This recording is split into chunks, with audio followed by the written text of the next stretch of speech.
How to fix Roblox widescreen error. Hi guys, welcome to our channel. Let's begin. If you're facing the issue of widescreen error on Roblox, then in this video, I'm going to show you how you can fix this issue. For this, you want to find the Roblox player and then right click on it. Then click on Properties and now head over to Compatibility. Now you want to check the box that says run this program in compatibility mode for, and here you want to select Windows 8. Once you do that, check the box that says disable full screen optimization and run this program as an administrator. Once you do that, click on apply and then click on OK. Once that is done, you want to search for device manager from here. And now you want to click on the first option.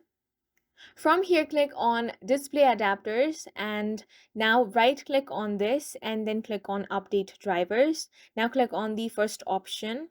Now if you have the updates for your driver, you're going to find it here. Since I do not, it's showing this way. And once you do this, you can restart your PC and then open the Roblox app and this issue should get fixed. And that's it for this video. We hope you guys found it helpful. Please make sure to hit the like button and subscribe for more helpful tutorials.